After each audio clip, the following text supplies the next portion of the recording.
we talked about these boards of directors, vendors, unit owners, neighbor to neighbors. There's a line you can't cross. You can get upset, but the problem with being upset is that we end up at some point in time crossing the line, calling somebody incompetent.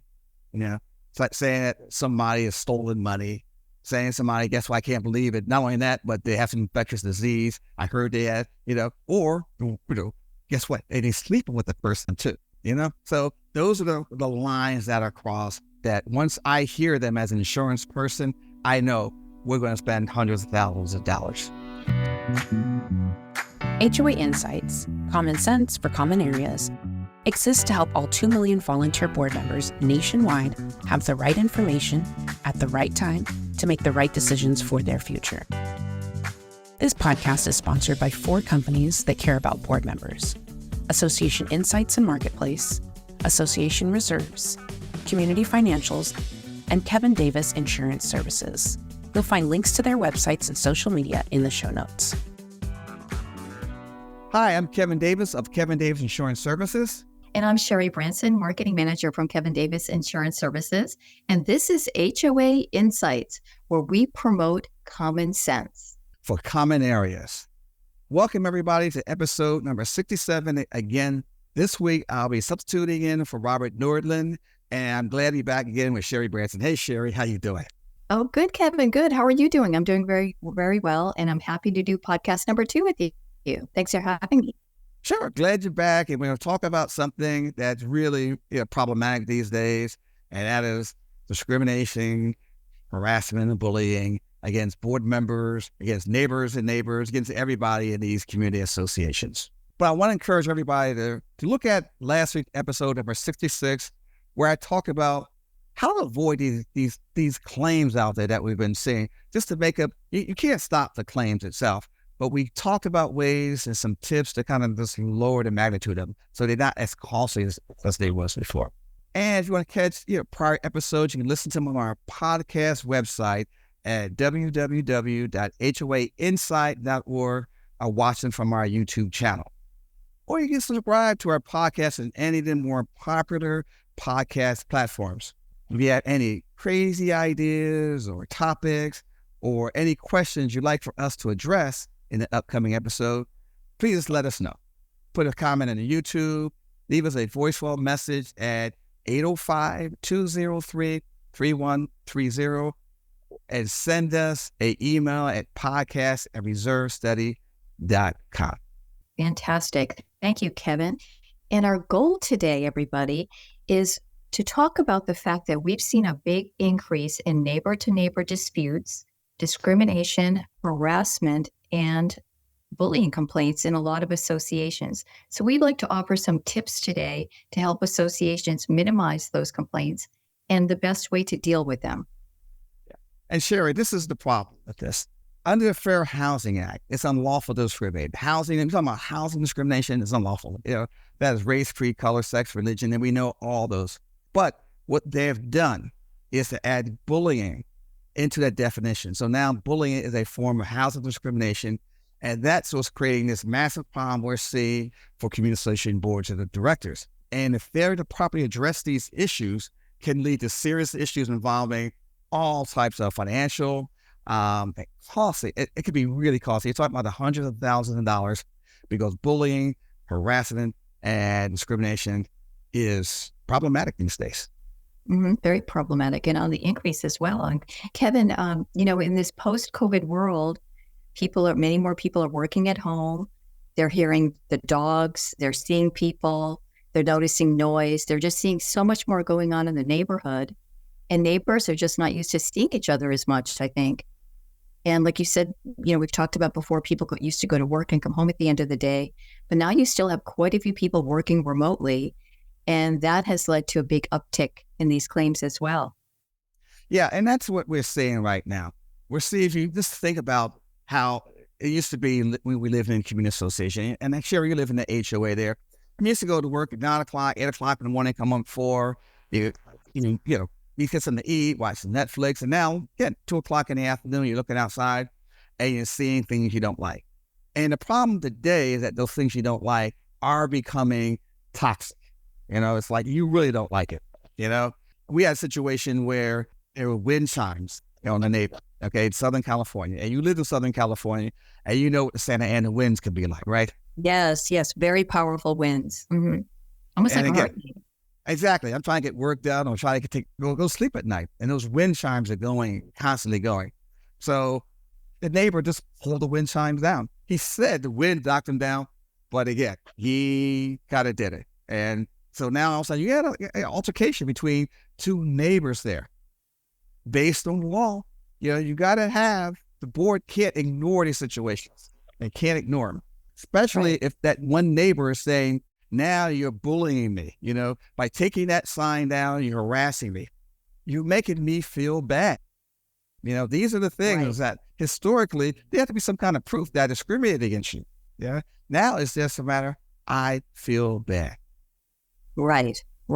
Something as simple as wind chimes, you know what I mean, can actually turn into a very expensive claim. And like you said, Kevin, the board has to make a decision. They have to do something when this dispute gets to that level. Yeah. And we're seeing all types of claims as a result of, COVID. Perfect one we see. And this is a small one, not a big deal, is that, dogs. Okay. People bought their COVID pets. They had little dogs running all over the place. They loved it. They were home every day. Now these people are back at work. And now the person who's not at work was sitting home 2:00 in the afternoon and see that dog barking all day long. Now, you could write a nice note and says, listen, I hope you realize your dog is out barking. Can you please stop? I'm trying to get work done. But it always ends up being extra exclamation points on there. And then what happens is that you start going down this rabbit hole to the point where now all of a sudden you're yelling and screaming at each other and you're creating things that you can't get past. Instead of lowering the temperature, any situation like that, you go up a little bit more, they go up a little bit more, you go up a little bit more, and all of a sudden, boom, it's a collision course. Yes. Right. It just keeps escalating and escalating. And Kevin, we've had a situation in my neighborhood where somebody was walking their dog and they were doing their business on somebody's lawn and they weren't cleaning it up. So that person started videotaping them and taking pictures of them and then putting it up on social media and saying, you know who this person is and where do they live and what is their name? And I thought, oh boy, this is not going to end well. And they just kept putting up the pictures. And then people were saying, oh, I know that person. I know where they live. And it's, Well, guess what? Now, this is interesting. In New York, they have something similar, but they do DNA tests for the dog poop that's out there. DNA testing. CSI, Kevin. Here's CSI on the scene. Exactly. Again, why is that happening right now? Because the temperature has risen to a point where we don't tolerate each other anymore. And because of the lack of tolerance that we have for one another, it's a matter of, it's not just discrimination against it. You're harassing me. You're bullying me. Stop it right now because I feel bad. And then you just mentioned something new that what they do is put it on social media. They put it on the Facebook. They put it on LinkedIn. They put up all these different things. And all of a sudden it's heightened because once I see it on there, now the bullying has been magnified. Mm-hmm. Right. Now it's public and you've got the whole neighborhood chiming in, saying, oh, I know that dog. I know that person. And we're like, uh-oh. And then they start talking about that person. They say, yeah, that person always did things like that. Or that person did this. And the problem is they always go down that rabbit hole. You can't just say the person has walked his dog and they'll stop it. No problem with that. It's not only they're doing on this neighborhood, they're doing over here too. They're doing this. And not only that, I see them doing other things they shouldn't be doing, right? They go into the pool when they want to go to the pool. They're not obeying any of the laws. They're not doing, again, that people follow it. They park in business parking. Their dog is bigger than it should be anyway. They're in violation of all these rules. And here's the difference, though. There's a line once you cross that line. That line is defamation, libel, and slander. Now all of a sudden I have a lawsuit against you because I feel bad. I was harmed. I was harmed to the point where I had lost my reputation. I no longer had that standing I did in the community. I used to be able to sit at the pool and feel honored, and people used to respect me, but I lost all respect because what you did to me on social media about my dog. Right. And I feel bad. Mm-hmm. Absolutely. And Kevin, speaking of social media, for another situation that I saw last year, our budget, there was some kind of a mistake in the budget.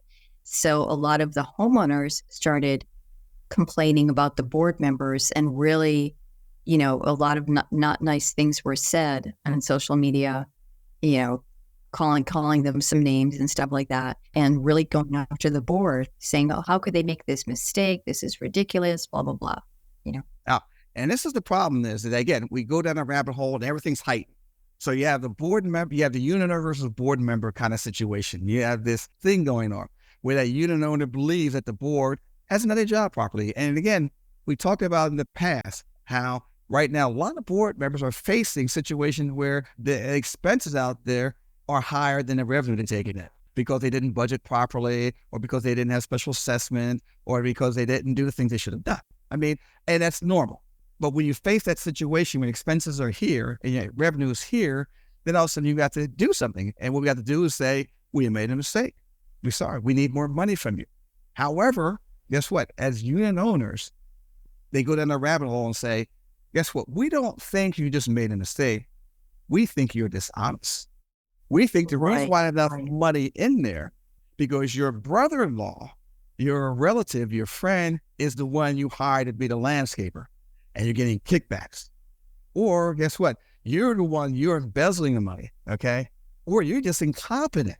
When you use words like that, when those unit owners start to go to that level, and again, we live in a heightened world, that's when you can be held liable. Right.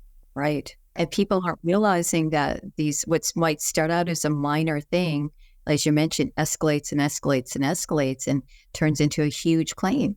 There's a line that you stay below that line. You can say, listen, I'm disappointed in the board of directors. Okay. You can even say that, listen, I want you to do a better job of budgeting so that we don't have situations again. You can be critical, but when you cross the line and say they did something dishonest, when they said, guess what?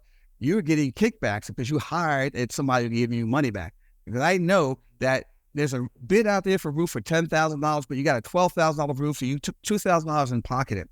That is that line that's crossed. Now you can be held liable. That person can sue you for harm, defamation, libel, slander, depending on if you said it if you said it to people like that, slander. If I'm in a board meeting, if I'm at the pool, you and I at the pool, and I can't believe that board of directors did this to me. I'm looking at the budget, and I'm looking at how much money they should have. I'm quite sure they're embezzling it. I'm quite sure they're getting kickbacks. As soon as they say that, I say it to you, and then you go back and report it, all of a sudden that's slander, and you're in trouble. If you go to Facebook, and you put it on social media as libel, you put in there, our board of directors are incompetent. Mm-hmm. That's all them incompetent. They were saying. That's exactly what they were saying. Incompetent. Yeah, and that's the problem. That's the line you cross. The same thing, libel, slander, you defame me because it's not incompetent. I am not incompetent. Now, if you prove they are incompetent, it's one thing, but we did our job reasonably. The problem is you stepped over the line and called me incompetent. Therefore, I'm going to hold you responsible for defamation. You defamed me. As folks, we saw that defamation, I lost my standing in the community. I can't go to the pool anymore. I can't be with my friends because they're blaming me because we had to raise assessments. And we understand inflation has changed the way we do business today. We need more money. It's not my fault. It is outside forces that made us not have enough income for our expenses. But you called me incompetent, therefore you crossed the line. So right now we talk about two things. I committed a crime, say I stole the money, or you say I'm incompetent. Those are the two lines that you cross over. And again, we talk about unit owner to that board directors. It can happen the other way too. That board can go after the unit owners too. And what happens, make those unit owners feel bad. Because as a unit owner, I can go to the board and say, listen, I have difficulty right now paying my monthly assessments. Can you give me time? And the board can respond in a lot of different ways. They can respond in a positive manner. They can respond in a negative manner. But they can respond just saying, no problem. And then start whispering and go, I don't believe that person. They can afford it. I saw that car they had. They bought a brand new car. I can't believe it. I think they're just making things up. They're just trying to let me know that, I don't believe anything they're saying. They're lying. They're lying. They're being dishonest. And then again, when you do those kind of things, you create those problems. The biggest one that to me, you have to worry about is that when the unit owners or board goes after the vendors. Okay. Mm-hmm. That's the tough, when they go after the landscaper. Usually the After landscaper. Yeah. Yep. Mm-hmm. Yeah.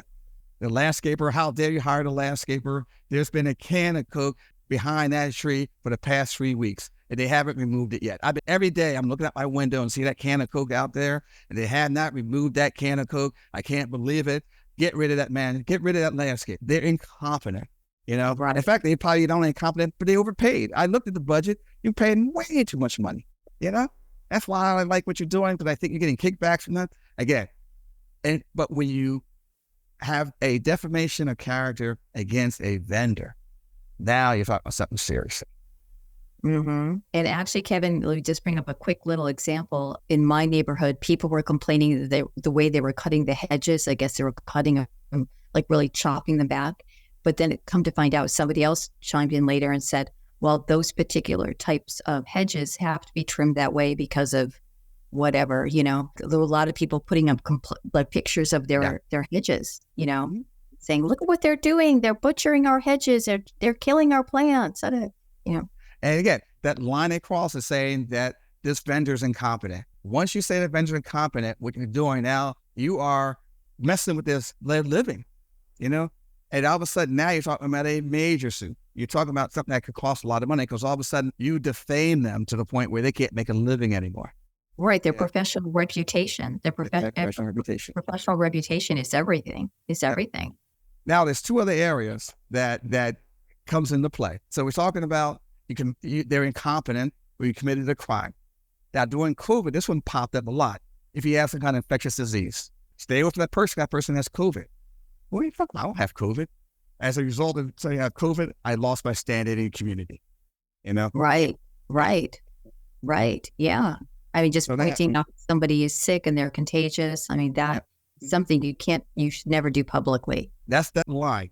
You defame me, especially if it's not true. If it's true, you may have a leg to stand on. You still shouldn't do it. But if all of a sudden I'm walking through the community association, everybody runs away from me because there's a word out there that I have COVID, that's been infected, and I'm infecting everybody else around me. Now all of a sudden, you're talking about defamation, you're talking about libel, slander. Mm-hmm. Okay? Now, Absolutely. the other one that's kind of interesting is that you had sex with somebody you shouldn't have sex with. If you accuse of having sex with somebody you have sex with, that's the fourth area. So the 4 areas that the line is crossed. And then once you cross any 4 of those lines, then all of a sudden they're talking about hundreds of thousands of dollars in damages. Very, very expensive claims. I think the boards, and this is another situation where they should talk to the experts, their insurance agent, their attorney. This starts going on their Facebook page, and they become aware of it, Kevin. If they become aware of it, they should definitely take action. And not do nothing. Yep. Okay, I guess that's a good time for us to take a break. Hear from one of our sponsors, and we'll come back and offer some really good tips so that you don't get trapped in one of these traps and end up looking and going, I didn't mean to. I can't believe this happened to me. Okay, we'll see you back in a few minutes. Okay, great. Are you part of a homeowners association or condominium board? Making the right financial decisions for your community's future is crucial. At Association Reserves, we're proud to serve communities nationwide, specializing in reserve studies tailored to your community's unique needs. Our expert team helps you accurately assess your property's assets, forecast future expenses, and develop a solid funding plan. Whether you're a small HOA or a large condominium association, we've got you covered. Visit reservestudy.com to learn more and get a proposal for your association. And we're back, Sherry. So we talked about these boards of directors, vendors, unit owners, neighbor to neighbors. There's a line you can't cross. You can get upset, but the problem with being upset is that we end up at some point in time crossing the line, calling somebody incompetent. It's like saying that somebody has stolen money, saying somebody, guess what, I can't believe it. Not only that, but they have some infectious disease. I heard they had, or, guess what? They're sleeping with the person too, So those are the lines that are crossed that once I hear them as an insurance person, I know we're going to spend hundreds of thousands of dollars. So what we're going to do now is really get some tips. How are we going to, stop these things from occurring? And the main thing is to be aware. And I think if there's one thing that we've done today is made you aware of what could happen.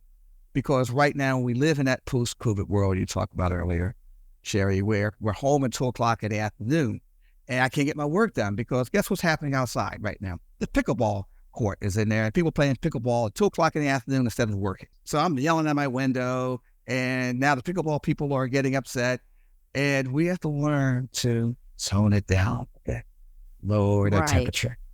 Right. That's all. And realize we are living in a community with people, Yes. Mm-hmm. And we all have a right to enjoy the facilities, the pickleball court, enjoy it. Yeah, we actually have a friend who lives right across from, we have like a field and a pool and like a clubhouse. They've been having kids soccer practices over there, like a soccer. So he works at home, he works remotely. Speaking of post-COVID, they're just screaming up there for a couple hours playing soccer, and he's like, he has to go to the other side of the house to work. So it's like, and you're screaming for 2 hours of kids and, I know, and you're fortunate because, again, a lot of times we can sit back and say, okay, I don't like it, but life goes on. But we reach into a point because we live in a world, 50-50 world. We don't like the other side. They're the bad guys, we're the good guys. And now all of a sudden we start accusing them of being bad guys. And that's what does it. So first thing we got to do is lower the temperature. But then we really got to do some things that protects us as board members. So I'm talking to right now board members, even the management companies. And the one thing you need to do is have an anti-harassment policy. Because if you're sued, and the first thing the lawyer will ask you, do you have an anti-harassment policy? And you say, do we have a what? Right. You don't want to say, do we have a what? Yeah. And that creates a problem because you're going to have a lawyer on the other side with a big smile on his face right now saying, okay, let me see. I always wanted this new car. I always want an electric car. He's already planned an electric car he's going to buy, So have an anti-harassment policy. There's nothing more important than having an anti-harassment policy. Do some board training. Understand that discrimination and bullying, harassment are illegal. Okay. And as boards, you have to do something about it. You have to understand what it is you can do, what you have to do. So have board training. Board, go take some training on anti-harassment policy, what you have to do. Not only have the policy, number one, but then know what to do when it comes in. Communicate it effectively. That we have a policy against discrimination, bullying, and harassment. So we don't tolerate it in our community. Mm-hmm. Okay? That's simple as that. We don't tolerate this in our community. It goes back to the education. And guess what happens to the board when they get sued because of neighbor versus neighbor? The dog is barking too loud. The neighbor, that board is going to say, guess what? We have an anti-harassment policy. We have board training. We communicate our policy. Our policy is clear. The policy procedures outline that if you are being discriminated against or bullied or harassed, these are the things you need to do. You need to notify us. And when that happens, guess what?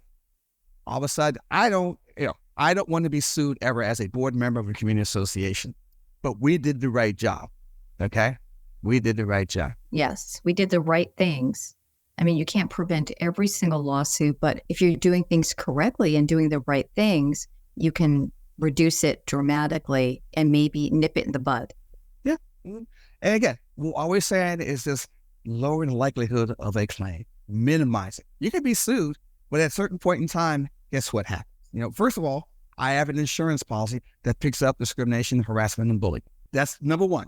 You got to make sure everybody out there who's listening to this, go to the insurance agent and say, we have a policy that protects me if I'm sued for bullying, harassment, and discrimination. That's number one. But if they say no, because a lot of people do not insure because it's illegal to discriminate. And so it's hard to get insurance for that kind of stuff. So if you don't have it, all you have is your ability to say, guess what? We did our right job. We did not breach our fiduciary duty. We represent, we understand it, and we did our job the way it should be done. You're protecting yourself if in case of a lawsuit. and if you have insurance, you're still protecting yourself, because we did the right thing by doing these 4 things. We have an anti-harassment policy, we have board training, we communicated effectively, we have procedures in place if you are bullied, harassed, or discriminated against.